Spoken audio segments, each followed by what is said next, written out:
Olá pessoal, sejam bem-vindas e bem-vindos a mais uma disciplina do nosso curso de Técnico em Secretaria Escolar aqui do Profuncionário.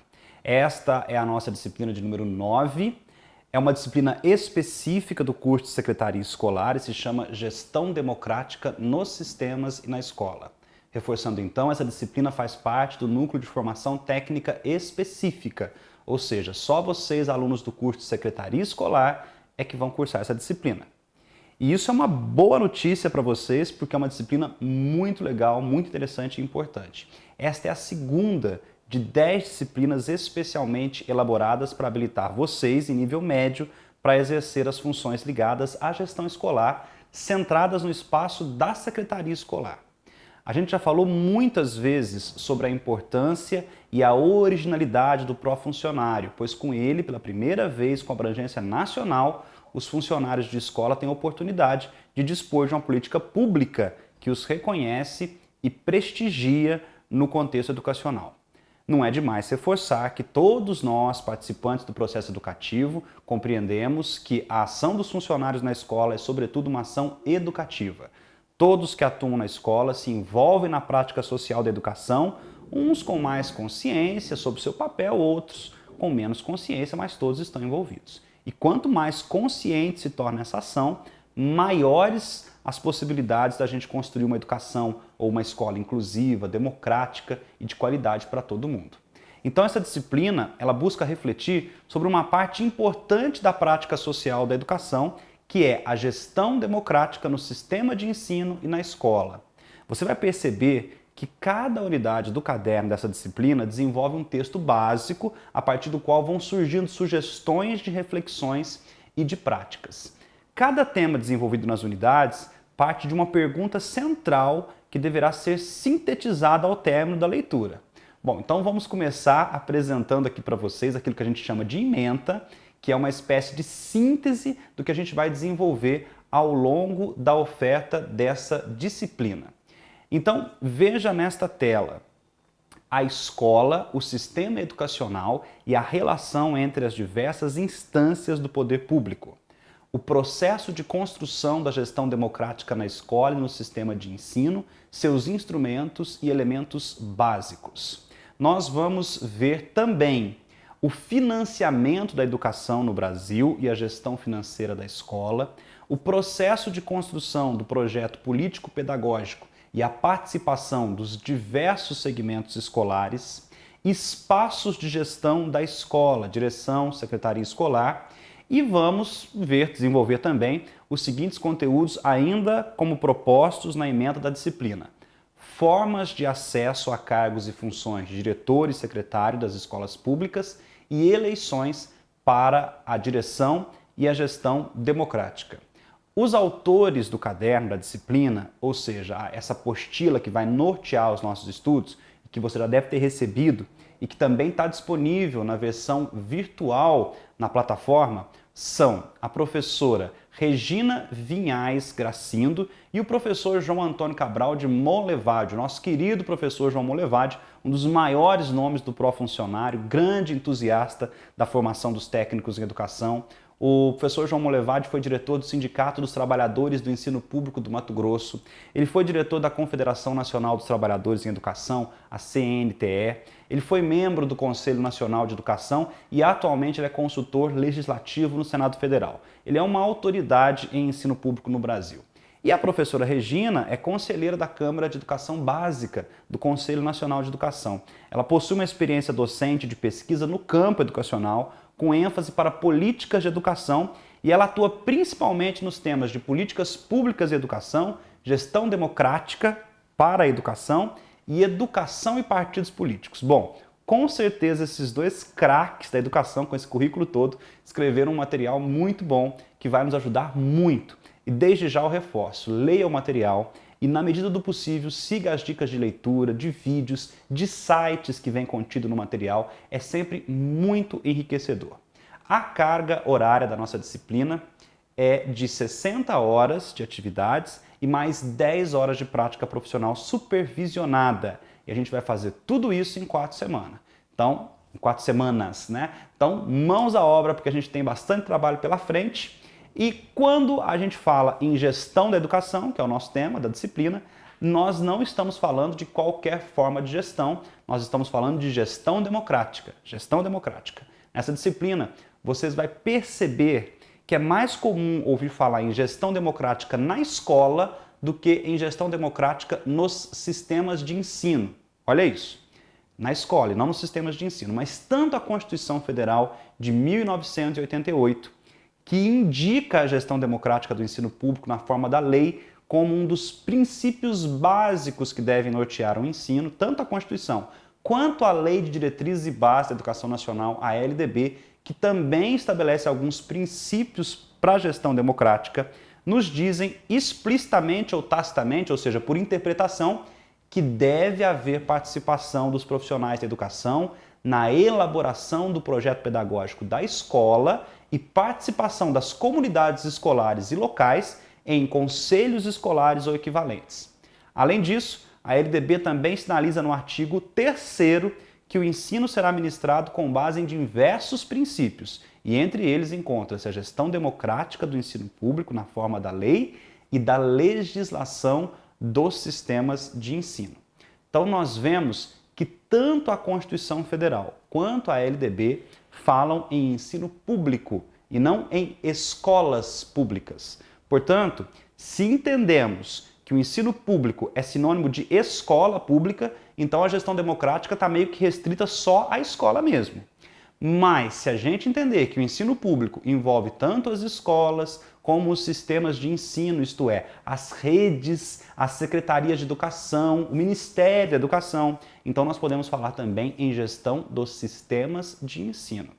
E é assim que aqui nós encaramos o processo de gestão democrática, nas escolas e nos sistemas de ensino. Pois bem, nós entendemos que a gestão democrática se estende desde os órgãos dos sistemas de ensino até as escolas. Nesse sentido, é preciso que a gente faça uma reflexão de como se devem organizar tanto as secretarias e redes de ensino quanto as escolas para a concretização desse princípio que rege o ensino, a gestão democrática, viabilizando então a participação dos diversos segmentos da escola, da comunidade, na delimitação das políticas de educação que se desenvolvem nos âmbitos locais e também nos sistemas de ensino. Isso é muito sério, gente, porque a gente está acostumado a receber ordens dentro da escola e cumprir essas ordens, muitas vezes sem questionar. Claro que a gente tem que ter disciplina e respeito pelos nossos superiores hierárquicos, mas quanto mais a gente entender de políticas educacionais, mais a gente vai poder perceber que muitas dessas políticas são equivocadas, discriminatórias, excludentes ou simplesmente ineficientes. Então, se a gente considera que é verdadeira a afirmação de que para concretizar a gestão democrática é fundamental a participação de todo mundo que está envolvido no processo educativo, tanto na tomada de decisão quanto no compartilhamento do poder, é natural a gente perceber por que é importante que os funcionários e funcionárias da escola, no caso a gente, reflita, debata e pratique a gestão democrática. E eu estou falando tudo isso para apresentar para vocês os objetivos dessa disciplina que são propostos pelos autores do caderno. Então, acompanha comigo aí. Possibilitar ao funcionário, estudante do curso técnico em secretaria escolar, a construção de conhecimentos sobre gestão democrática, concepções, práticas e desafios como instrumentos para a sua participação autônoma, crítica e propositiva. Então, a gente quer que no final dessa disciplina você consiga compreender a inserção da escola no sistema educacional e a relação entre as diversas instâncias do poder público. Compreender também o processo de construção da gestão democrática na escola e no sistema de ensino, compreender os instrumentos e os elementos básicos desse processo, compreender como que é o financiamento da educação no Brasil e como que é a gestão financeira aí na sua escola, compreender o processo de construção do projeto político-pedagógico, o PPP, com a participação dos diversos segmentos escolares, e também interar-se dos processos de escolha dos diretores das escolas públicas. Então, para isso, a disciplina foi dividida em 5 unidades e nesse momento presencial intensivo nós vamos desenvolver a primeira dessas unidades, que é a unidade 1, a educação brasileira. E para começar a falar sobre a educação brasileira, a gente precisa partir de um princípio básico, muito importante e fundamental. A gente sabe que hoje em dia o senso comum tende a desmerecer a escola pública e, na grande maioria das vezes, muitos pais que têm um pouco mais de condições financeiras acabam colocando seus filhos numa escola particular e pagando caro por isso, no intuito de oferecer uma educação de qualidade para os seus filhos. Mas atenção, pessoal, a educação não é uma mercadoria e também não é um serviço. A educação é um direito de todo cidadão. Sendo assim, para o Estado e para a família é estabelecida uma obrigação, o dever de oferecer e garantir educação para todos. Veja como é importante essa percepção, porque quem paga escola particular paga duas vezes pela educação. Uma vez com os impostos altíssimos no Brasil, que deveriam retornar no mínimo, em saúde, segurança e educação, e a gente sabe muito bem que não voltam, e depois paga de novo a escola na mensalidade de um serviço, uma mercadoria que na verdade deveria ser um direito. E a gente faz isso numa boa, sem em momento algum exigir dos gestores públicos uma educação de qualidade para nós e para os nossos filhos. Ou pelo menos uma educação condizente com o imposto que a gente paga. Então, vamos de novo nos basear na lei. Olha, a atual Constituição Federal determina no seu artigo 205 que a educação é direito de todos e dever do Estado e da família. Mais adiante, o parágrafo 1º do artigo 208 vai dar ao ensino obrigatório e gratuito, agora de 4 a 17 anos, o caráter de direito público e subjetivo. Ele é assim considerado na medida em que o seu não oferecimento pelo poder público ou a sua oferta irregular importa na responsabilização da autoridade competente. Essa é uma conquista da sociedade, mesmo que delimitada e focalizada apenas para o ensino obrigatório. E, inclusive, o gestor que for juridicamente considerado negligente quanto à oferta da educação for falha, ele pode responder por crime de responsabilidade fiscal. Então, pessoal, se a Constituição Federal, que é a lei máxima do país, a lei que nenhuma outra lei pode contrariar, e a LDB estabelecem a educação como um direito, como que a gente pode compreender e aceitar que ela seja tratada como uma mercadoria que se compra e que se vende? Então, como é que a gente pode aceitar que a educação seja colocada num balcão de comércio, submetendo os cidadãos a terem um nível de qualidade diferenciado pela quantidade de dinheiro que possuem? Isso não é correto e é angustiante e nos faz refletir sobre o seguinte: se a educação é um direito da cidadania, a gente não pode aceitar que ela seja tratada como uma mercadoria.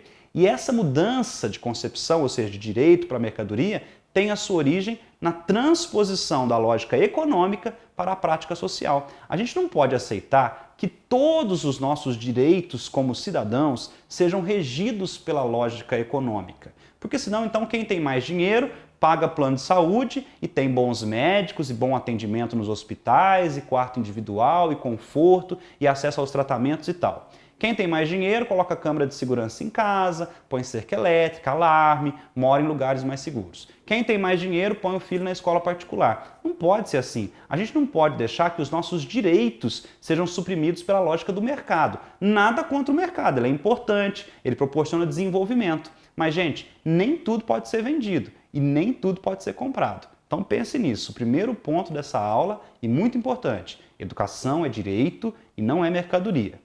Vamos para o segundo ponto e eu começo com uma pergunta. Qual é o sentido da existência da escola? Para que serve a escola? Muitas pessoas acham que a educação serve para preparar a mão de obra para o mercado.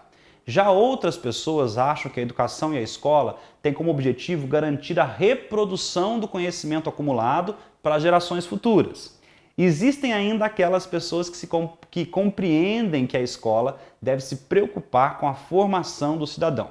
Então veja, se você concorda com a primeira proposta, você privilegia o mundo do trabalho. Dessa forma, você vê na escola uma função econômica como a mais importante da escola. Se você concorda mais com a segunda proposta, então você valoriza mais a função técnica da escola, com a transmissão do conhecimento. Agora, se você está no terceiro grupo, você focaliza a função política da escola como a preponderante, dando destaque aos valores, posturas e as ações a serem construídas e construídos no ambiente escolar. Bom, vale ressaltar que parece haver um pouco de verdade em cada uma dessas manifestações.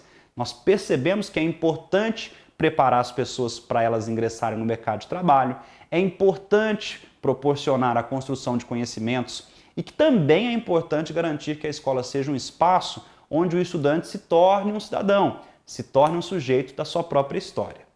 Então, a gente poderia concluir que a escola tem uma tripla função: política, pedagógica e econômica. Agora resta saber como que a gente vai priorizar a ordem de importância que cada uma dessas facetas vai receber na prática social da educação e como que a gente vai desenvolver isso dentro da escola. É nessa escolha de prioridade que reside a possibilidade de existirem diversas formas de se encarar o sentido da escola. Se a função econômica for privilegiada, a escola vai escolher a formação para o mundo do trabalho como seu sentido. Caso a escolha seja da função técnica como sua maior missão, aí ela vai encarar a transmissão de conhecimentos como seu objetivo. E, finalmente, se for compreendido que o sentido da escola é formação da cidadania, a função política será privilegiada. Bom, como é que a gente percebe, então, a função política da escola? As outras duas é mais fácil.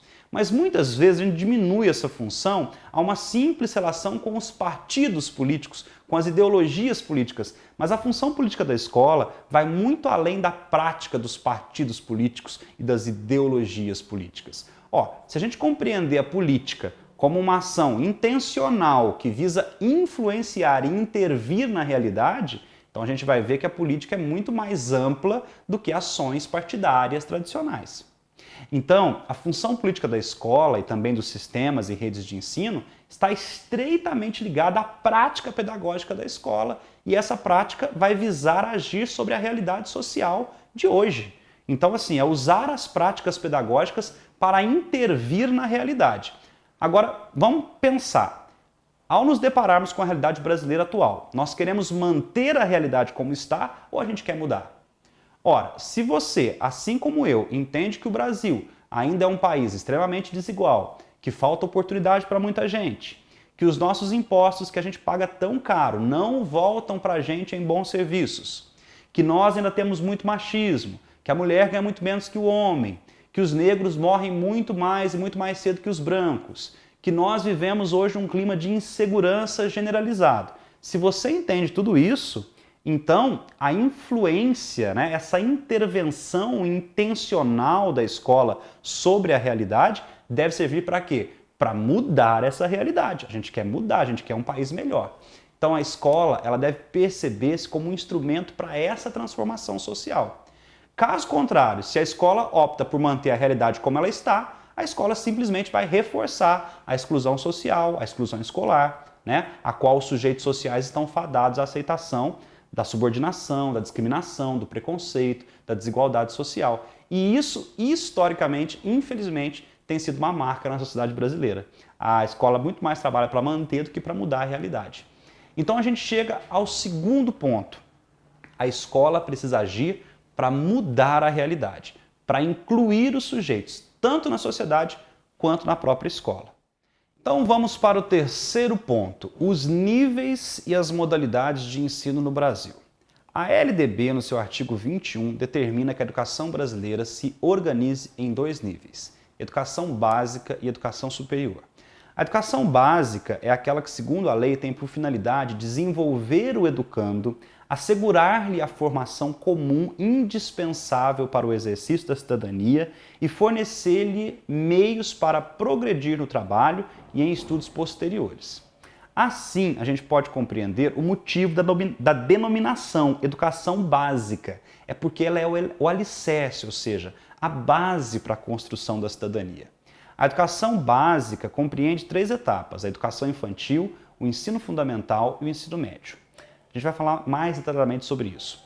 Quando a educação superior, a LDB estabelece no seu artigo 45 que ela será ministrada em instituições de ensino superior, públicas e privadas, com variados graus de abrangência ou especialização, com cursos e programas citados no artigo 44 da LDB, cursos sequenciais de graduação, de pós-graduação e de extensão. Bom, para que tudo isso seja oferecido à população, a Constituição Federal instituiu um regime de colaboração entre os entes da federação, ou seja, a União Federal, os estados e os municípios. Esse regime de colaboração indica uma necessidade desses três níveis da administração pública, União, Estado e município, estabelecerem uma articulação colaborativa para o alcance dos objetivos educacionais. No entanto, essa articulação a gente sabe que ainda é muito nebulosa, né? Porque somente as grandes atribuições de cada sistema de ensino são estabelecidas. A nossa Constituição, né, que na verdade é a Constituição da República Federativa do Brasil, ela delimita a atuação dos sistemas de ensino da seguinte forma. Então observe aí.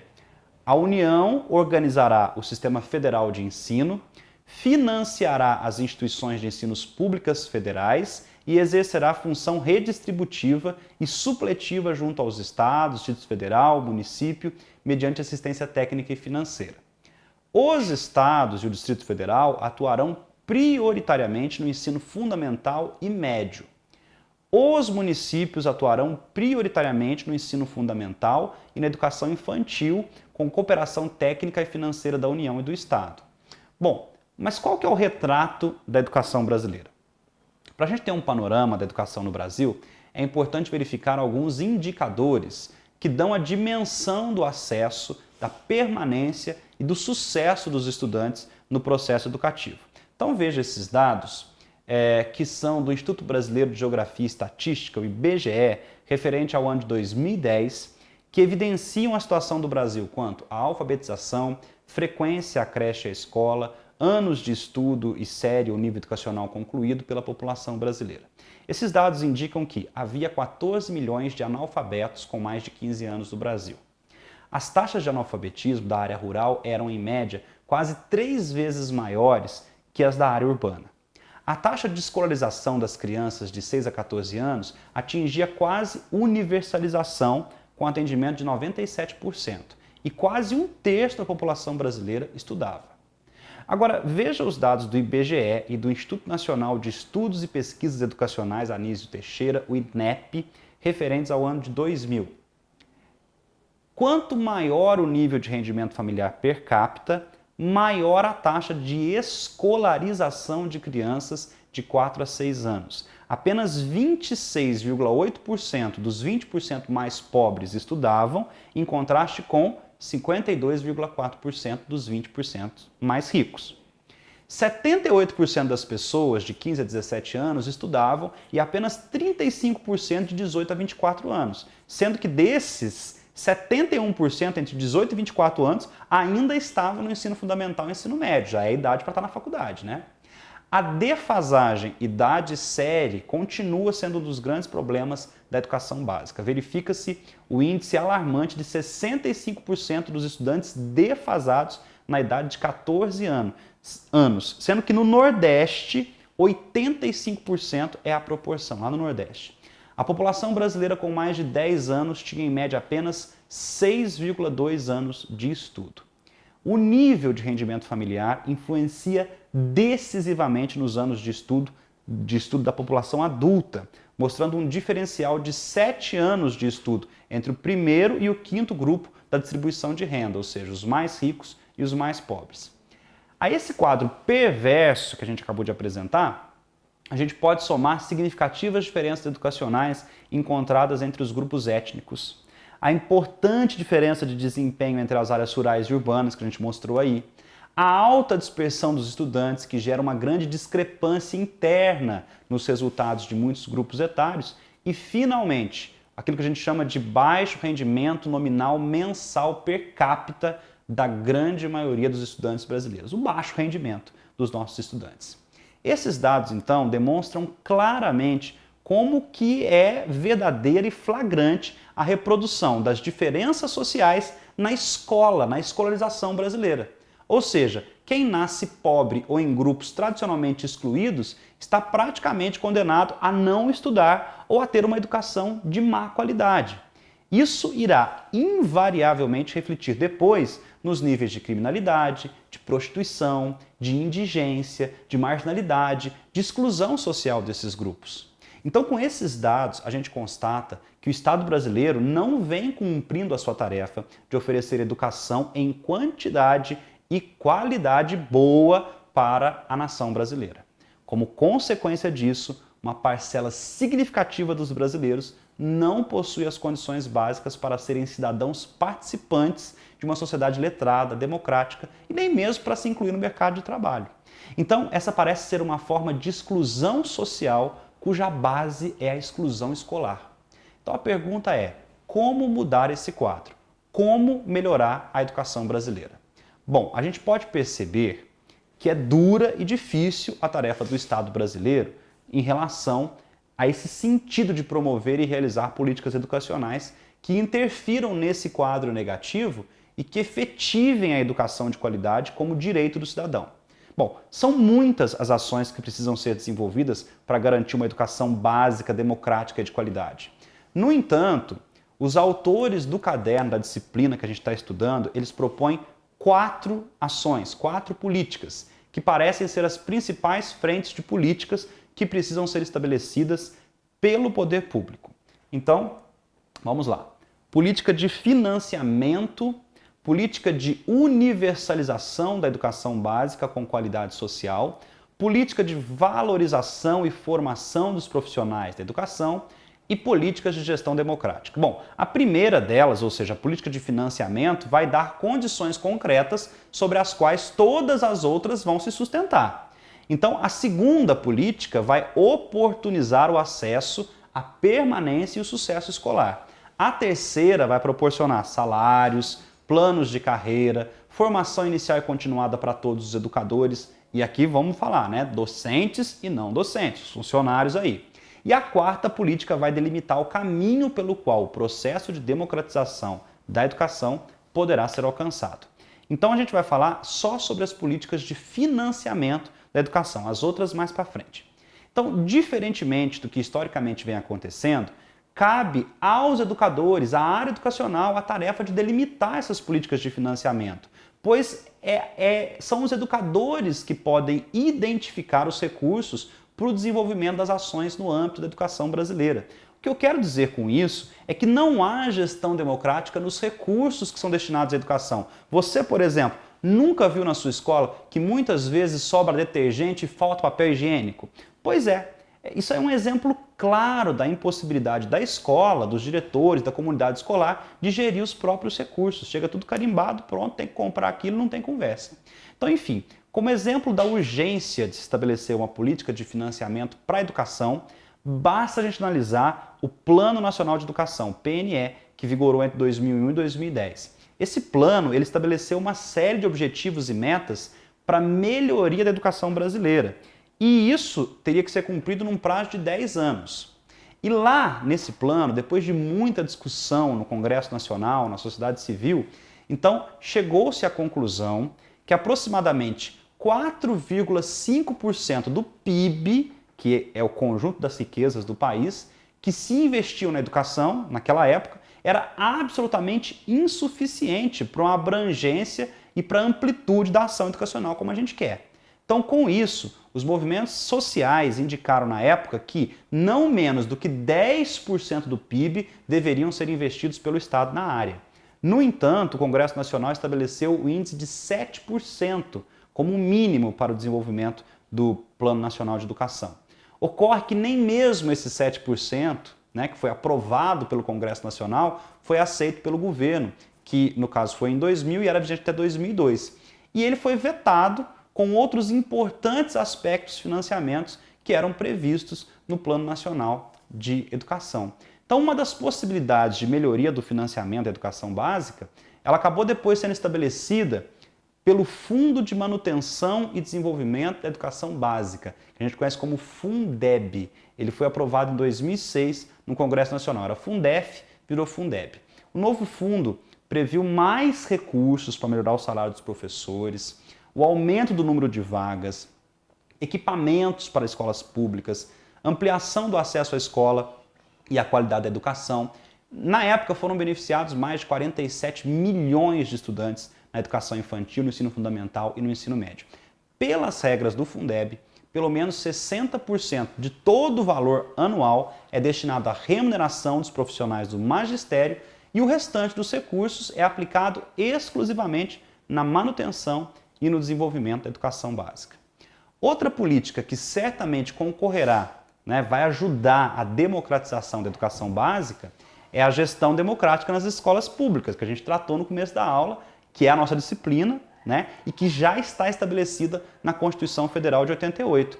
Mas até hoje, essa gestão democrática, ela está carente de regulamentação, ela não foi regulamentada, está na Constituição, mas não foi regulamentada. Agora, quando vier a regulamentação, a gente espera que essa experiência democrática a ser vivenciada pelos diversos segmentos sociais, a gente espera que ela seja o caminho, para a conscientização da sociedade a respeito da importância da educação para o desenvolvimento econômico, cultural e político do Brasil. A gente sabe, gente, que a educação sozinha não vai resolver os problemas estruturais do Brasil. Mas a gente sabe também que sem a educação, esses problemas certamente também não serão resolvidos. Então, uma política clara de gestão democrática vai estabelecer para diversas instâncias do poder público e para a escola os espaços para a participação da sociedade na tarefa de transformar essa realidade educacional brasileira. Essas políticas públicas, entendidas como ações para transformar a realidade, com certeza elas vão nos indicar o caminho da construção de uma sociedade mais justa, mais igualitária, em que a educação, para ser um dos alicerces da cidadania, precisa ser democrática e de qualidade para todos. Se não for assim, não tem nem conversa. Então é isso, pessoal. Agora vocês vão fazer aí nos polos o pratique proposto para essa unidade da disciplina que a gente está fazendo. A gente se encontra nas próximas semanas no AVA. Um abraço muito especial para vocês.